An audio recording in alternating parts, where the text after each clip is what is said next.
কাজী নজরুল ইসলামকে আমরা কখন সম্মান জানিয়েছি?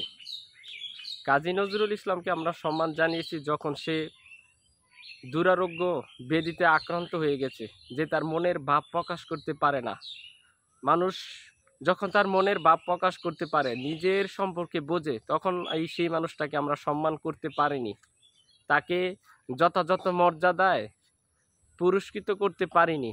যখন সে তার মনের ভাব প্রকাশ করতে পারেনি, যখন সে কিছু বলতে পারে নাই, তখন তাকে আমরা জাতীয় কবির মর্যাদা দান করেছি। যে কবি বাংলা ভাষাভাষী মানুষের জন্য শুধু দিয়েই গিয়েছেন, কি নিয়ে গেছেন সেটা এখন পর্যন্ত দিয়ে যাচ্ছেন। যেই কবির সেই গানটি এখন কিন্তু জনপ্রিয় হয়ে উঠেছে। আপনারা জানেন এবং শুনেছেন যে গানের কারণে তিনি বিখ্যাত হয়েছেন, এবং যে গানের স্মৃতিপটও কিন্তু অসংখ্য উদাহরণ দেয় যে গানের যে কষ্ট, ব্যথা তুরুমিত কতটা হৃদয় ভাঙার ব্যথা থেকে সেই গানটি তিনি লিখে দিয়েছেন কয়েকটা।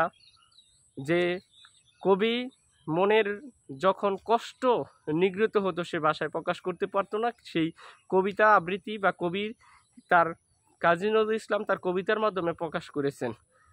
কবিতার ছোট ছেলে বুলবুল যখন মৃত্যু পথযাত্রী মৃত্যু হয়ে গিয়েছে, তখন তাকে কবরস্থ করা, জায়গা কেনা এবং দাফন কাফন করার জন্য যে খরচ, সেই খরচটা তিনি জোগাড় করতে পারলেন না। লাশটা রেখে, নির্জন ঘরে লাশ রেখে দাফন কেনার টাকা জোগাড় করার জন্য কবি ছুটতে লাগলেন। তার পরিচিত কয়েকটি লাইব্রেরির কাছে চলে গেলেন। তো তখনকার সময়ের একজন লাইব্রেরি, বিএম লাইব্রেরি, তাকে ৩৫ টাকা দেওয়া হয়, কিন্তু দাফন কাফন, মাটি ভরাট সহ সব কিছু করতে তখনকার সময় দরকার হতো ১৫০ টাকা। কিন্তু একজন এই ১৫০ টাকা দেওয়ার জন্য রাজি হয়েছিল তখনকার একজন প্রকাশক, এবং তার শর্ত ছিল যে আপনাকে এই মুহূর্তে একটা কবিতা লিখে দিতে হবে।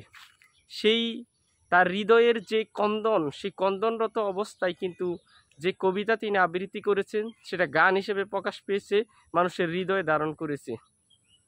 বুলবুলি যে গানটি আমরা শুনতেছি, সেটা কিন্তু তার হৃদয়ে ধারণ করছে। কিন্তু এই যে কবি যখন সে তার মনের ভাষা প্রকাশ করতে পারতো, মনের ভাষা প্রকাশ করার যে উত্তম সময়টা, সেই সময় কিন্তু সে তার মনের ভাষা প্রকাশ করতে পারে নাই, এবং কবি মনের যে আকুতি, তখন তাকে সে সম্মাননা কথা প্রদান করা হয়নি। আমরা আমাদের জায়গা থেকে কতটা ব্যতীত যে একজন কবি বিদ্রোহী কবি ছিল, যে কারাগারে গিয়েও সে স্লোগান তুলেছিল, যে যুদ্ধের সাথে সংশ্লিষ্ট ছিল, যে ছোটবেলা থেকেই কিন্তু একজন বিপ্লবী কবি হিসেবে প্রকাশিত হয়েছিল।